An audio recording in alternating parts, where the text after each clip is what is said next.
ఉపకారము విపరీతము కాదు సేయ వివరింపంగా అపకారికి ఉపకారము నెపమన్నక సేయువాడు నేర్పరి సుమతి.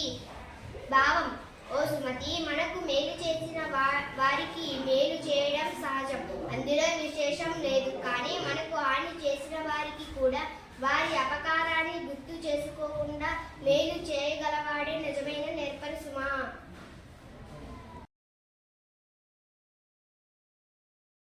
కనకపు సింహాసనమున సునకము కూర్చుండబెట్టి శుభలగ్నునన్ తొనరగ పట్టము గట్టిన వెనుకటి గుణమేళమాను వినరా సుమతి.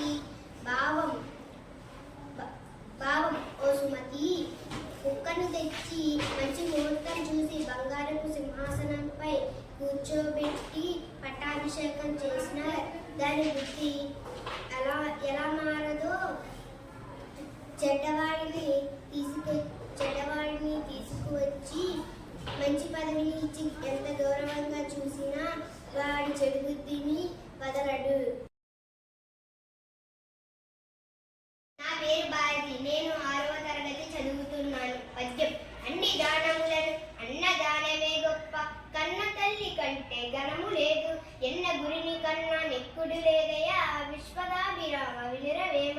భావం: అన్ని దానాల్లోకి అన్నదానం గొప్పది, కన్న తల్లి కంటే మించిన దైవం లేదు, తప్పులను గుర్తించి సరిచేయి గురువు కన్నా ఎవరు ఎక్కువ కాదు. కుండ చిల్లు పడిన గుడ్డగా పగవచ్చు, పనికి వీలు పడును బాగుగాను, కులబడిన నరుడు కుదురటు ఎరుదయ, విశ్వదాభిరామ వినరవేమ.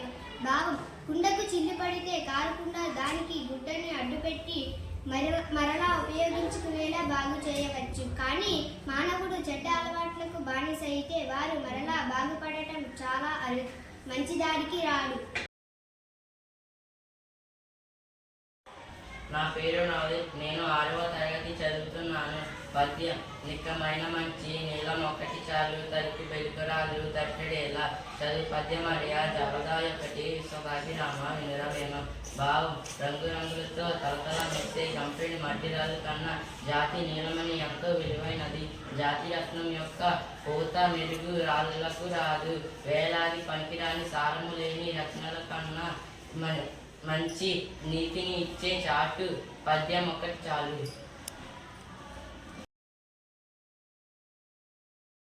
బాల్యములోనైనను ప్రతికూలపు మార్గముల ప్రవర్తింపక సద్గతి మీర మెలగ నేర్పిన అతనికి లోకమున సౌఖ్యమగును కుమారా.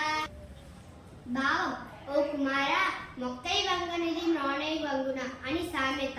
దేన్నైనా మొదటే సరిచేయాలి, అలా చేస్తే మిగిలినది సాఫీగా ఉంటుంది.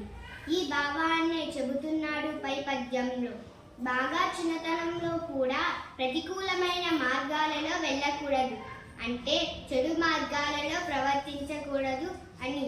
ఏదో చిన్నతనంలే అని ఉదాసీనత వహిస్తుంటారు, అది తప్పు అని కవి అభిప్రాయం.